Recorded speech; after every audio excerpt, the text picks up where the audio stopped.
नमस्कार। Punjab national bank के महाघोटाले पर एबीपी न्यूज आपको पल पल की अपडेट दे रहा है। नीरव मोदी और मेहुल चौकसी देश से भाग चुके हैं, अभी तक उनकी गिरफ्तारी नहीं हो सकी है। एबीपी न्यूज संवाददाता ओम प्रकाश तिवारी ने इस पूरे घोटाले का खुलासा किया था। आज एबीपी न्यूज नीरव मोदी और मेहुल चौकसी पर एक और खुलासा करने जा रहा है।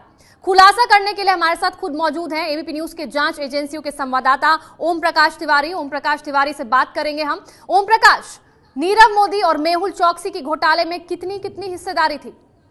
आमंत्रा, अभी तक जो एलओयूज और foreign investigations letter, foreign credit letters जो सामने आए हैं जांच एजेंसियों के सामने, उसके मुताबिक मेहुल चौकसी का घोटाला ज्यादा बड़ा है। उसका घोटाला 6,000 करोड़ रुपए से ज्यादा है।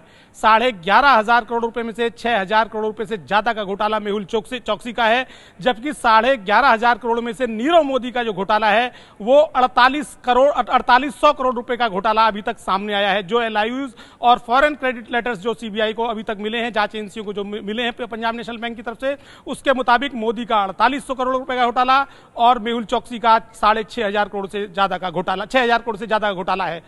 आमंत्रा जी ओम प्रकाश, एक बहुत बड़ा खुलासा आप कर रहे हैं कि मेहुल चौकसी की इस पूरे घोटाले में ज्यादा बड़ी हिस्सेदारी थी। मेहुल चौकसी का घोटाले में हिस्सा 6,000 करोड़ से ज्यादा का है। आपको बता दें 11,500 का कुल ये घोटाला और उसमें से नीरव मोदी का कम की हिस्सेदारी है। 6,000 करोड़ से ज्यादा की हिस्सेदारी उसके मामा मेहुल चौकसी की है। इसमें नीरव मेहुल की जो हिस्सेदारी है उसको लेकर ओम प्रकाश तिवारी ने यह बड़ा खुलासा किया है। 4,800 करोड़ की है नीरव मोदी की हिस्सेदारी और 6,000 करोड़ से ज्यादा की हिस्सेदारी है उसके मामा मेहुल चौकसी की। कुल 11,500 करोड़ का यह बड़ा घोटाला पंजाब नेशनल बैंक का सामने आया और इसमें मामा भांजे की हिस्सेदारी को लेकर ओम प्रकाश तिवारी ने यह बड़ा खुलासा किया है।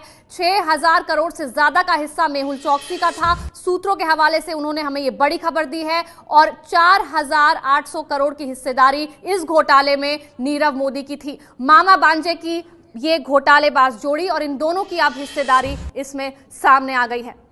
ओम प्रकाश इस वक्त हमारे साथ बने हुए न्यूज रूम से। ओम प्रकाश, जांच में क्या पता चला है कि एलओयू यानी जो लेटर ऑफ अंडरटेकिंग थे वो कब जारी हुए और कब से पूरा गोरख धंधा शुरू हुआ? आमंत्रा, मैं आपको बता दूं कि पंजाब नेशनल बैंक के आला अधिकारियों की कल भी एक बैठक जांच एजेंसियों के बड़े अधिकारियों के साथ हुई थी, जिसमें साफ तौर पर पंजाब नेशनल बैंक के अधिकारियों ने यह कहा है कि 2010 के भी कुछ एलओयू मिले हैं, यानी कि 2010 में के भी कुछ एलओयू साइन हुए थे, वो भी पंजाब नेशनल बैंक को अपनी आंतरिक जानकारी के दौरान मिले हैं। लेकिन पंजाब नेशनल बैंक ने अभी तक ये दस्तावेज जांच एजेंसियों को नहीं सौंपे हैं। पंजाब नेशनल बैंक ने जांच एजेंसियों को ये जानकारी दी है कि 2010 के भी कुछ एलओयूज मिले हैं, लेकिन अभी उन्होंने ये दस्तावेज जांच एजेंसियों को नहीं सौंपे हैं। आमंत्रा जी ओम प्रकाश, तो अहम जानकारी अपने दर्शकों को बता दें। जो खुलासा आपने किया है कि 2010 से सब कुछ चल रहा था, 2010 के भी कुछ एलओयू सामने आए हैं। पंजाब नेशनल बैंक ने ये खुलासा किया है। 2010 में भी एलओयू जारी हुआ था। सूत्रों के हवाले से ये खबर आ रही है पीएनबी में जो घोटाला हुआ वो 2010 से यानी चल रहा था, क्योंकि 2010 में भी एलओयू जारी हुए थे। 2010 में भी बैंक की गारंटी जारी हुई थी। 2010 के एलओयूज पीएनबी को मिले हैं। सूत्रों के हवाले से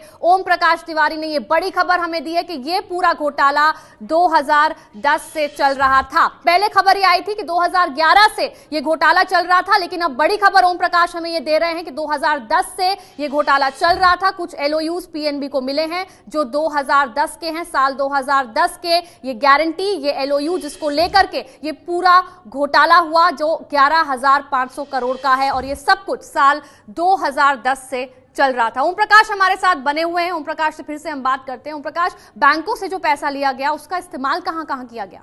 देखिए, पंजाब नेशनल बैंक ने ये राइटिंग में बात जांच एजेंसियों को अब दे दी है कि मामा भांजे ने जिस ट्रेड के लिए ये पैसा लिया था 11,500 करोड़ रुपए की रकम, उसमें से एक बड़ा हिस्सा ट्रेड के लिए इस्तेमाल ही नहीं किया, उस ट्रेड के लिए इस्तेमाल ही नहीं किया गया जिस ट्रेड के लिए ये पैसा मामा भांजे ने 11,500 रुपए लिए थे, 11,500 करोड़ रुपए लिए थे। और एक महत्वपूर्ण बात आमंत्रा ये भी है कि ये बात जांच एजेंसियों को लिख के दी गई है कि घोटाले के पैसे का एक बड़ा हिस्सा उस व्यापार के लिए इस्तेमाल ही नहीं हुआ और ना ही पंजाब नेशनल बैंक के पास इसके कोई कागजी दस्तावेज हैं। ये साफ तौर पर राइटिंग में पंजाब नेशनल बैंक ने जांच एजेंसियों को लिखकर दे दिया है। आमंत्रा जी ओम प्रकाश, तो ये एक और बड़ी अहम जानकारी आप दे रहे हैं कि जो पैसा घोटाले का था वो पूरा का पूरा पैसा ट्रेड में इस्तेमाल नहीं हुआ। इसकी एक बड़ी रकम ट्रेड में इस्तेमाल की ही नहीं गई। पहले खबर आई थी कि रॉ मटेरियल खरीदने के लिए, कच्चा माल खरीदने के लिए ये एलओयूज लिए गए थे जिन्हें हांगकांग में भुनाया गया था। लेकिन अब बड़ी खबर ये कि ट्रेड के लिए इस घोटाले के पैसे का बड़ा हिस्सा इस्तेमाल ही नहीं हुआ। पंजाब नेशनल बैंक ने खुद लिखित में जांच एजेंसियों को यह बात लिख कर दी है। ओम प्रकाश तिवारी को सूत्रों के हवाले से यह खबर मिली है। पंजाब नेशनल बैंक घोटाले पर यह एक और बड़ा खुलासा। किस ट्रेड में इस्तेमाल हुआ ये पता नहीं है, क्या कुछ चल रहा था साइड में ये पता नहीं है, किस लिए इस्तेमाल किया गया ये साफ नहीं है, लेकिन ये पता है कि जिस ट्रेड के नाम से लिया गया ये पैसा उसके लिए ये इस्तेमाल नहीं किया गया। ओम प्रकाश तिवारी परत दर परत ये खुलासे कर रहे हैं। पंजाब नेशनल बैंक का बड़ा जो घोटाला हुआ उसको लेकर बहुत बड़ा खुलासा। ओम प्रकाश तिवारी लगातार हमारे साथ न्यूज रूम से बने हुए हैं। ओम प्रकाश, लेकिन घोटाले के इन पैसों से फिर किया क्या गया? अभी तक की जांच के दौरान जो पता चला है आमंद्रा, उसमें साफ तौर पे कहा गया है कि बैंक के पैसे से ही बैंक के पुराने लोन चुकाए गए। यानी कि एक एलओयू की जब रकम नहीं चुकाई जा पाई तो उसकी जगह दूसरा एलओयू इशू कराया गया और उसके पैसे से बैंक का पुराना कर्जा चुका दिया गया। यानी कि बैंक के पैसे से ही बैंक का कर्जा चुकाया जा रहा था। इसके अलावा घोटाले का ये कुछ पैसा कुछ दूसरे धंधों में भी इस्तेमाल किया गया है। ये साफ तौर पर बात सामने आई है। ये किन धंधों में इस्तेमाल किया गया है इसका खुलासा भी जल्द हो जाएगा आमंत्रा। जी ओम प्रकाश, ये बहुत ही विस्फोटक आप खुलासा कर रहे हैं कि कुछ दूसरे धंधों के लिए इस लोन का इस्तेमाल किया गया और साथ ही साथ बैंक के पुराने लोन को चुकाने के लिए ही बैंक लोन का इस्तेमाल किया गया। 11,500 करोड़ का ये बड़ा घोटाला, बैंक के पैसे से ही बैंक के लोन को चुकाया गया। सूत्रों के हवाले से ओम प्रकाश तिवारी ने ये एक और बड़ा खुलासा किया है। बैंक के पैसे से ही बैंक के लोन चुकाए गए। पीएनबी घोटाले को लेकर ये बहुत बड़ा खुलासा। और आइए अब आपको एक बार फिर से दिखाते हैं क्या क्या खुलासे ओम प्रकाश तिवारी ने किए हैं। 11,500 करोड़ में नीरव मोदी का 4,800 करोड़ का घोटाला है।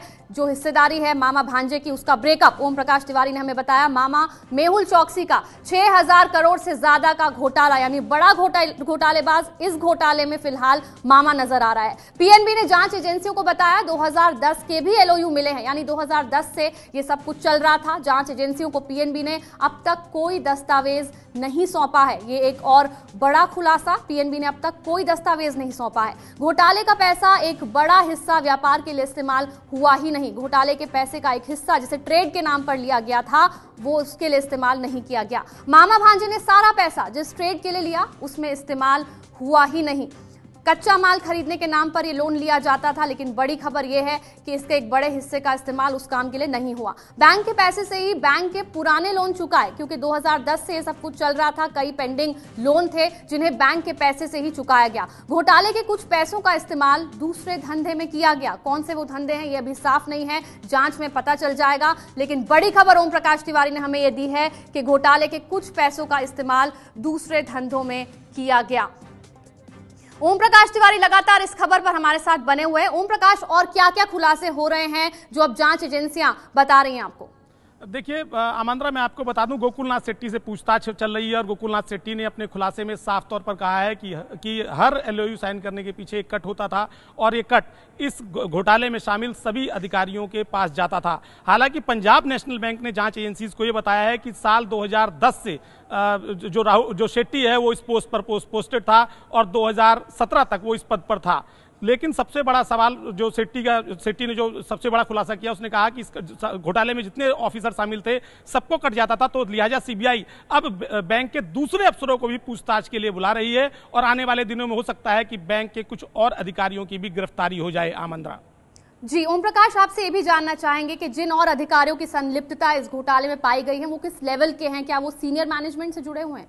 बिल्कुल आमंत्रा, चूंकि इतने बड़े लोन को पास करने का एक प्रोसेस होता है और केवल डिप्टी मैनेजर ही इसको पास नहीं कर सकता है। ये फाइल उसके ऊपर अधिकारियों के पास जाती है और बहुत ज्यादा बड़ी रकम हो तो रूल के मुताबिक ये रकम ये फाइल बोर्ड तक भी जाती है।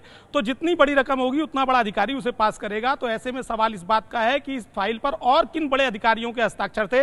इसी को लेकर सीबीआई ने कल देर शाम शेट्टी के बयानों के आधार पर उस ब्रांच में छापेमारी की थी जहां पर यह घोटाला हुआ था और वहां से कुछ और दस्तावेज सीबीआई ने अपने कब्जे में किए हैं। साथ ही उस पूरे सिस्टम को समझा है कि राहुल शेट्टी से खुद ही कि किस तरह से वो सिस्टम को हैंडल करता था। तो उसके बताने के मुताबिक इस मामले में जो और अधिकारी थे उनको जल्दी पूछताछ के लिए बुलाया जा रहा है और उनमें से कुछ की गिरफ्तारी भी हो सकती है। आमंत्रा बिल्कुल ओम प्रकाश, तो जैसे जैसे गोकुलनाथ शेट्टी से पूछताछ आगे बढ़ेगी वैसे वैसे और गिरफ्तारियां भी हो सकती हैं, लेकिन फिलहाल जो बड़े खुलासे ओम प्रकाश ने इस पूरे घोटाले को लेकर के एक बार फिर से आपको बताते हैं। एबीपी न्यूज के जो सवाल थे उनको लेकर ओम प्रकाश तिवारी ने जो खुलासे किए हैं, 11,500 करोड़ का पंजाब नेशनल बैंक का ये महा घोटाला। एबीपी न्यूज का सवाल, नीरव मेहुल के घोटाले में कितनी हिस्सेदारी थी, मामा भांजे की इस घोटाले में कितनी हिस्सेदारी। 11,500 करोड़ में नीरव मोदी का 4,800 करोड़ का घोटाला, मामा मेहुल चौकसी का 6,000 करोड़ से ज्यादा का घोटाला, यानी बड़ी हिस्सेदारी मामा मेहुल चौकसी की। एलओयू कब जारी हुए, गोरख धंधा कब से शुरू हुआ। ओम प्रकाश तिवारी ने खुलासा किया है कि पीएनबी ने जांच एजेंसियों को बताया 2010 के भी एलओयू मिले हैं। जांच एजेंसियों को पीएनबी ने अब तक कोई दस्तावेज नहीं सौंपा है। बैंकों से जो पैसा लिया गया उसका इस्तेमाल कहां किया गया, एक सवाल यह भी बनता है कि कहां इस्तेमाल हो रहा था ये पैसा।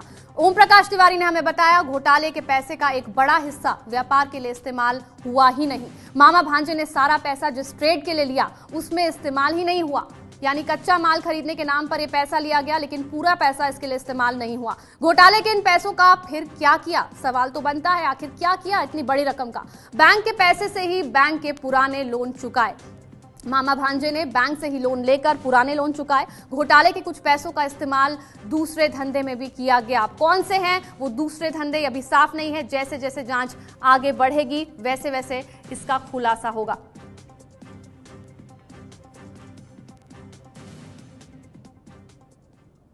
और ओम प्रकाश तिवारी हमारे साथ लगातार बने हुए हैं। ओम प्रकाश, बड़ा सवाल यह है कि नीरव मोदी और मेहुल चौकसी इन तक पहुंचने के लिए जांच एजेंसियां आखिर क्या कर रही हैं? देखिए, मैं आपको बता दूं, इन दोनों की तलाश में सीबीआई ने एमईए के थ्रू जो भारत की विदेश स्थित दूतावास हैं उनसे रिक्वेस्ट की है कि इन दोनों के वेयर अबाउट्स जहां भी हों उनके बारे में तत्काल सूचना दे दी जाए। कल दोपहर तक का ताजा आंकड़ा यह था कि 17 दूतावासों से खबर आई थी, जिसमें से 15 दूतावासों ने साफ तौर पर यह कहा था कि इन दोनों को नहीं देखा गया है। ये विभिन्न देशों के दूतावास थे, लेकिन 2 दूतावासों ने कंफर्म किया था कि मेहुल चौकसी और मोदी उनकी 2 देशों में प्रेजेंस थी। लेकिन इसके बाद इनके वेयर अबाउट्स कहाँ हैं, इसके बारे में अभी पता करने की कोशिश की जा रही है। सबसे बड़ी बात यह आमंत्रा कि अभी भारत में इनके खिलाफ कोई ऐसी बड़ी कार्रवाई नहीं की गई है कानूनी तौर पर जिससे विदेशों में इन्हें प्रेजेंट किया जा सके कि ये एक बड़े घोटालेबाज हैं। तो सबसे पहले कार्रवाई भारत में होगी इनके खिलाफ, जैसे नॉन बेलेबल वारंट, इनकी 82-83 कुर्की कराना, इन्हें भगोड़ा घोषित कराना। और उसके पहले इन्फोर्समेंट डायरेक्टरेट ने मोदी को नोटिस जारी किया हुआ है कि वो 23 तारीख को पेश हो इन्फोर्समेंट डायरेक्टरेट के सामने, और जब वो पेश यहाँ नहीं होंगे तो उसके बाद आगे की कार्रवाई की जाएगी, उनके खिलाफ गैर जमानती वारंट जारी कराया जाएगा। यानी कुल मिलाकर इन दोनों को पेश होने के लिए दबाव बनाया जा रहा है। लेकिन सूत्रों का कहना है कि ये दोनों विदेशों में कानूनी सलाहें लेते घूम रहे हैं और पेश होने के लिए अभी तक फिलहाल उनकी तरफ से कोई पेशकश या कोई जानकारी जांच एजेंसियों को नहीं दी गई है। आमंत्रा।